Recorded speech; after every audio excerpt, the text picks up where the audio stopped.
And now on Manx Radio, as we enjoy Manx Grand Prix and Classic TT 2026, a chance to hear again the legendary commentator Murray Walker broadcasting a very special parade lap on the course in 2011. The Milestones of the Mountain, which commemorated the centenary of the iconic mountain course. Ladies and gentlemen, good afternoon. It's Murray Walker back at the Isle of Man. I first came here in 1925. So I haven't missed all that many of these fabulous events over this wonderful 37 3/4 mile circuit. And here now today, for your pleasure, your interest and your entertainment, no doubt, we've got some of the finest memories of all time. And what's going to happen is that I'm going to talk to you about the bikes that are going to be coming out and that you're going to be seeing around this 37 3/4 mile lap. And then they'll go through one at a time. I will talk about each one and then they will leave. And to remind you of the fact that the TT started on the mountain circuit as opposed to the short circuit. That started in 1907. Now 2011, where we are now, sees the centenary of the first ever mountain circuit TT race. And that was particularly notable by the fact that it was dominated by not British, not continental, and not European motorcycles, but by American motorcycles. Notably, the Red Indian, made in Massachusetts in the USA, and I've been around the factory there many years ago. And that first Isle of Man TT on the mountain course has attracted worldwide interest ever since then. But those Red Indians came over to dominate the TT in 1911, and that was run over 5 laps of the mountain course. When you consider 5 times 37 3/4 miles, that event took nearly 4 hours. Nearly 4 hours. It was won by Oliver Godfrey, and he not only won the senior race, but Red Indian machines finished in 2nd and 3rd places with C.B. Franklin and A.J. Morehouse. And I was going to say, to celebrate that significant moment and that significant time, Dave Roper, who is the only American rider ever to have won the TT, and he won the historic 500cc race, was going to be bursting that Red Indian into life and going round the mountain course on his 584cc machine. Well, he's not going to be doing that. That's what I was going to be saying. The bike is here, but sadly, because of its age and there's some sort of a problem, they can't start it. So hopefully we will be seeing the machine and Dave Roper, but he won't be riding around the course on it. But don't worry, you're going to be seeing plenty of other very notable machines. I'm looking at the most interesting and exciting sidecar outfit of all time. And I'm talking about the year of 1923 now, when the British motorcycle manufacturers were not particularly interested in the thought that there was going to be a sidecar TT, because the sidecar in those days was personal transport for very well-off people. And they didn't think a TT race would do very much for their image. They were quite wrong, because the outfit that you're looking at now is quite incredible. It's the late, great Freddie Dixon's outfit, and it has a unique thing, a banking sidecar, to help it go around the corners. The passenger and the rider today is Graham Neal, and he's got the great Nick Crow as his passenger. But it was Freddie Dixon who rode the bike to victory. My father was second in that race on a Norton, and I have the piston of that bike in my study at home. But this machine now is 80 years old, and Graham Neal is ready to go.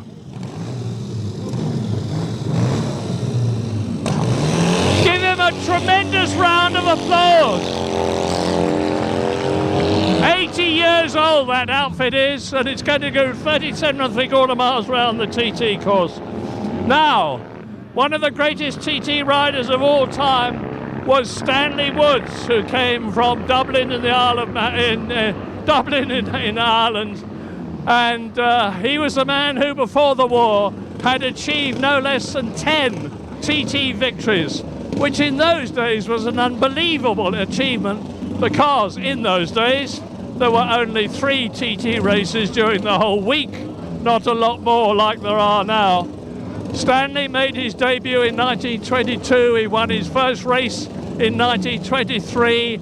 I will never forget the 1935 senior TT when he won on a Gutsie, beating the great Jimmy Guthrie by 4 seconds as a result of a subterfuge. But a lot of his victories, including others, were on a 350cc KTT Villa set, and today it's ridden by the great Ivan Rhodes, who's the expert, and away goes Ivan Rhodes on Stanley Woods KTT Villa set. 4th up. Now, John Kidson is the rider, and he's commemorating the great Jimmy Simpson, who was the first man to do a 60 mile an hour, a 70 mile an hour, and an 80 mile an hour lap in the Isle of Man. And he won the TT after years of trying on a Rudge in 1934. And here today, John Kidson, who is the man who is the TT Riders Association president, the 1977 Formula 3 world champion. Ready to go, John. Away goes number 35, John Kidson. Malcolm Wheeler is up next, and look at that bike. A Works Norton ridden by the late, great Freddie Frith, who started his career riding for Norton after he'd won the Manx Grand Prix in 1935. He joined Norton and he won the TT. Brilliant battle against Stanley Woods and against Jimmy Guthrie. And Freddie Frith went on to become the first post-war world champion riding a KTT Villa set. But this is one of the great pre-war Works Nortons, ridden by Malcolm Wheeler, who used to work for Freddie Frith when he had a dealership in Grimsby. Look at that bike, girder forks, solid rear end, overhead camshaft engine. Yes, it has a foot change gearbox, and it's magic for me. Go for it, John. Now, look at this. I've just had lunch with Jeff Duke sitting next to me. Jeff isn't too well these days, but he truly is one of the great riders of all time. It's his son, Peter Duke, who runs Duke Marketing, that's enabled us to keep in touch with the TT through DVDs and so many other things. Jeff Duke, who won the 1949 Clubman's TT and the Manx Grand Prix, and then a year later he signed up for Norton, memorably won the senior TT, went on to become world champion for Norton and for Gilera. And this is one of the famous featherbed Nortons with the Rex McCandless designed frame, telescopic front forks, spring frame rear, and overhead camshaft single-cylinder engine. Son Peter riding it, and what a thrill to see that white helmet with the red rose of Lancashire on the front of it. Number 1, and rightly so, world champion Jeff Duke. But you're looking now at one of the greatest Swiss riders of all time, world champion Luigi Taveri, the Honda rider, who appeared in the Isle of Man for the first time with the Honda, and that was when people had never heard of them. Nobody had heard of Honda, the Japanese company, and they've gone on to win something like 155 Grand Prix TTs, ranging from 50cc events right through to sidecar, including those won by Luigi Taveri.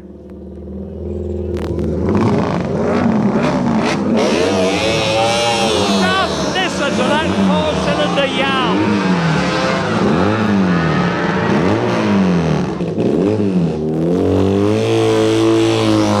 What a glorious noise.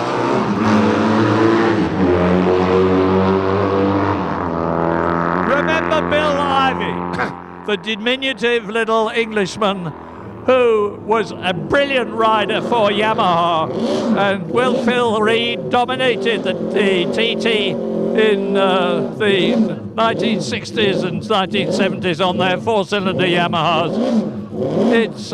Bill Ivey was a small chap, but he had the heart of a lion, and he won the 1966 125cc TT. But he's going to be remembered for all time because 2 years later he did the first 100-mile-an-hour lap of the TT on a 125, a quite incredible achievement. Well, it's Dutchman Jos Schergers who's riding today, commemorating Bill Ivey's memorable 100-mile-an-hour lap of the mountain circuit.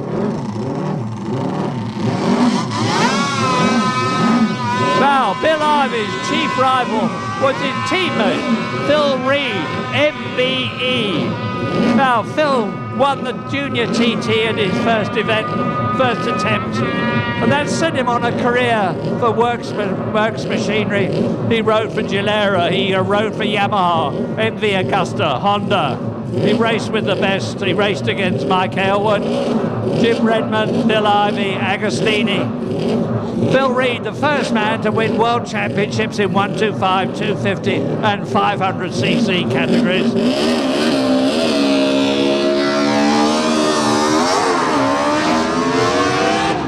Now, what about women in the TT?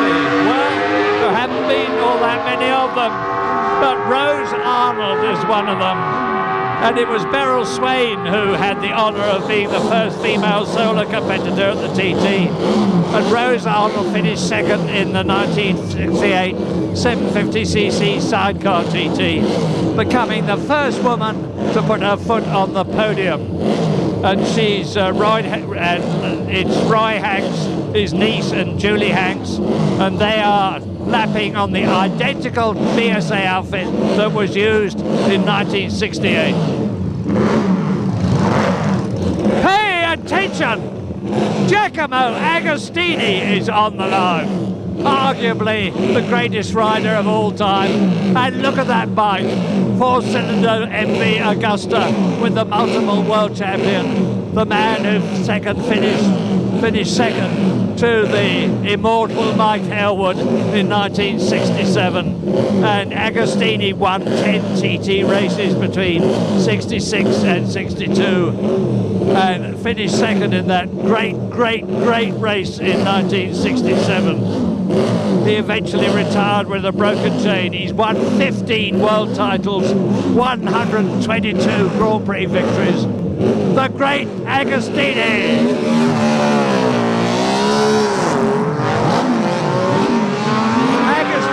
Chief rival was Mike Aylward. Mike Aylward, as we all know, was sadly killed in a road car accident. And it's David Aylward, his son, who now works for BMW, who is riding the bike, a replica of the bike, on which Mike won the senior TT in 1966 and 1967. Listen to the thrum of that four-cylinder 500cc engine. Go for it, David.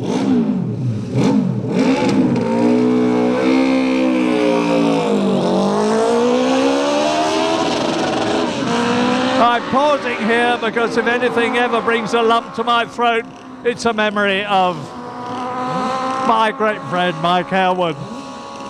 And seeing his son David is a very emotional experience for me. Mike Aylward's lap record stood for years and years and years, the speed of some 108 miles an hour. And in 1975, Mick Grant smashed that lap record. It had been held for 8 years. Mick went round at 109.8, nearly 110 miles an hour. And in 1977, he won the Classic TT. He won it 2 years later, and he won the Formula One race. Today, he's not on a Kawasaki, on which he made his name. He's on a 500 Suzuki, and you can see him now riding number 10, Mick Grant.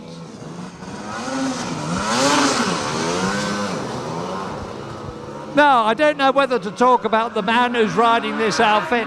10 times world champion Steve Webster, or the man that he's commemorating, because that man is Jock Taylor. Scotsman Jock Taylor was on the podium as a newcomer in 78. He took 4 TT wins between 1980 and 82. He took 3 more podiums, and equally impressive was his speed round the mountain circuit. He broke the lap record in 1980. It remained for 9 years, an almost unbelievable 108.3 miles an hour.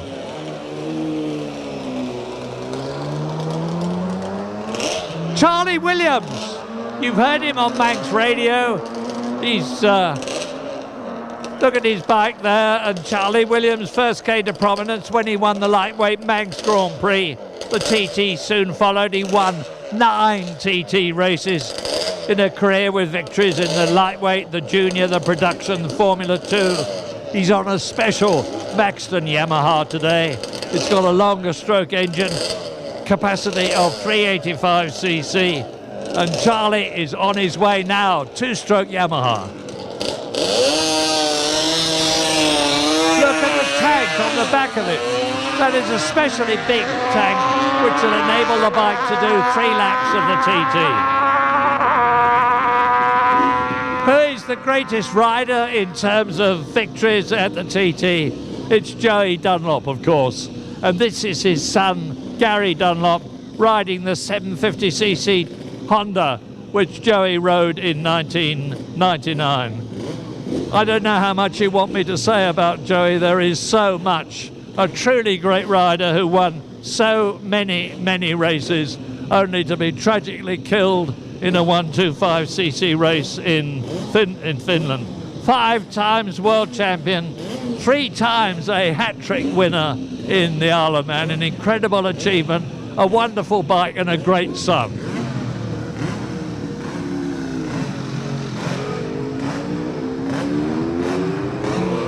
But if you want to look at a modern sidecar outfit, look at the bike which is being ridden by Dave Molyneux, a living legend. Dave has won no less than 14 sidecar TTs, an amazing achievement. He's on George Odell's 1977 World Championship winning machine, and it's a real flyer.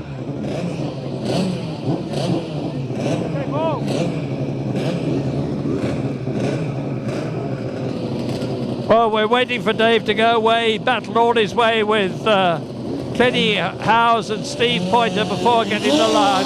The verdict to win by 1.2 seconds. That was his first win in 1989. But now we are remembering Steve Hislop. And here is truly one of the greatest riders at the TT of all time. Jeff Henthorne is riding his bike. Scotsman Steve Hislop made his TT debut in 1985. He won 2 years later, but no one who saw it is ever going to forget that 1992 event when Steve on the Wankel Norton, the rotary engine Norton, had a titanic battle with Carl Fogarty all around the TT course and won the last race that Norton have won here. Hopefully we're going to see them again. And you're going to be able to revel in Jeff Hawthorne riding Steve Hislop's bike.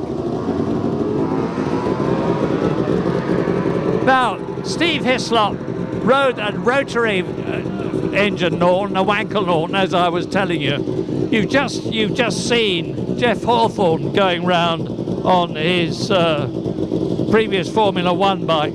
But here is the actual Wankel Norton that Steve Hislop won on in 1992. It's being ridden by Ian Simpson, who is himself a winner at this senior. He has won, and he's riding this famous Norton machine here, commemorating great Scottish riders. Jimmy Guthrie came from Hawick. Steve Hislop came from Hawick. Ian Simpson is a Scotsman, and the bike. You're going to hear something very different now. Now, until Ian Hutchison won 5 TTs last year for the first time in the history of the race, the man who had done that job best was Philip McCallum that you are looking at now. He's riding his 1997 winning RC45 Honda. And Philip won 4 races and became the first man in 1996 to do that. He won the Formula One, the senior, the junior and the production.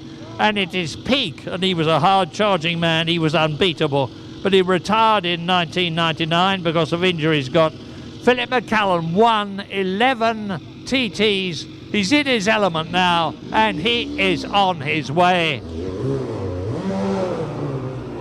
The greatest family in the history of the TT, well, is it the Dunlop family or is it the Jeffries family?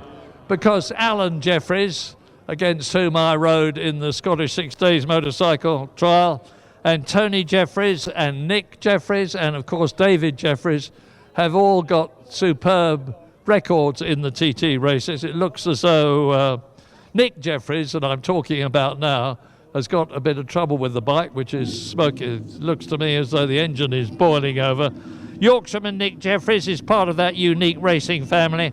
Tony took victories between 77 and 73. And Tony's here today. I've just been talking to him in the hospitality centre. And his son, David, had a quite incredible career. He took 3 hat tricks in 99, 2000 and 2002, as well as the outside lap record. Nick, that you're looking at now, made his debut in 96, won, and away he goes now, riding the 2003 race, remembering Today, his uncle. Nick is riding the 1000cc Yamaha, on which David set his first ever 125 mile an hour lap in winning the 2000cc, the 2000 senior TT. Well, we're going slightly from the past right up to date, because on the line now is John McGuinness, an incredible rider who has already won 16, no less than 16 Grand Prix TTs. After making an encouraging TT debut in 1996, he won the 250 race in 99, set a never-to-be-beaten lap record in the lightweight TT, and he's since gone on to become the second most successful rider in the history of the race. He's won in singles, the F1, the 400, the Supersport, Superbike, senior races, and he's the first man to have done a lap at 128, 129, 130 and 131 miles an hour. Is he going to be, this afternoon, the first man to do a lap at 132? Well, he's been the outright lap record holder since 2004, and there he goes on his 2007 senior TT winning Honda Fireblade. You thought you'd seen it all. You've seen Wankel engine bikes, you've seen BMW sidecar outfits, you've seen Hondas, Suzukis, Nortons. You hadn't until now seen an electric bike. Well, you're about to see one. With Michael Cease, 2008 saw electric bikes competing in the one-lap TTX GP, with the world's first clean emission Grand Prix on the mountain course. Mark Miller failed to complete the lap on the Moto CC, but both owner and builder of the groundbreaking machine, that's Michael Cease in the saddle now, and rider Miller returned in 2010. They dominated the event. They narrowly missed out, breaking the 100 mile an hour lap record, and Miller won the race in superb style. They've got 2 riders in this year's event, and Michael Cease today rides his own creation silently round the TT course. I won't say listen to it go, because you can't hear it. Watch it.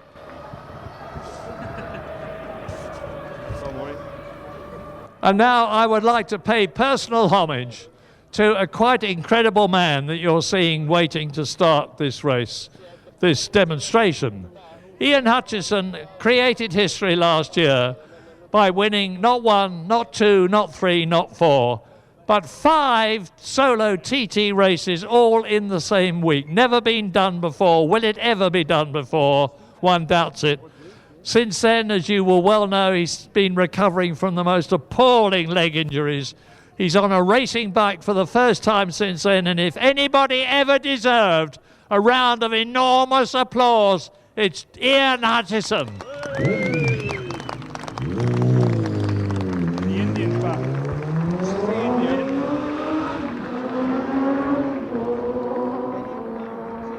And as the notes of his engine disappear down Bray Hill, feast your eyes, ladies and gentlemen, on the Red Indian that won the 1911 Senior TT, the first race ever to be held on this magnificent mountain course. I told you about it. This was a challenge in those days to do 37 3/4 miles round, climbing the mountain, going down the other side. My father told me that when you got to the bottom of the mountain in those days, it was a kart track, and you had to decide which track you put your front wheel in to ride up to the top of the mountain. Well, Oliver Godfrey made the right decision in those days, 1911. Indian bikes finished first, second, and third. Magnificent. I mean, I know some of you are going to laugh at me, but the basic layout still looks very modern and stylish to me now. It's a brilliant bike, magnificently restored. I'm sorry it can't thump its way round the mountain course, but some of us have bad legs when we get old. I think the Indian is just feeling very tired and would rather stay where it is. I hope you've enjoyed this magnificent demonstration. And back now to Charlie Lambert. Then let's have an enormous round of applause here in the grandstand for Murray Walker. You've been listening to a replay of commentator Murray Walker presenting the Milestones of the Mountain Parade Lap in 2011. You can listen to this commentary in full along with many others at manxradio.com. Just search for the Attention Paddock series on our Motorsport podcast channel. Thanks for listening. Keep up to date with Manx Radio's dedicated motorsport website, motorsport.manxradio.com, your one-stop shop for news, travel, road closures and racing schedules. You can also step into Manx Radio 1368's 60-year motorsport archive, including interviews with your favourite riders, race highlights from yesteryear, and our collection of motorsport videos and podcasts. motorsport.manxradio.com, the home for motorsport on the Isle of Man, from the best biking station in the world, Manx Radio 1368.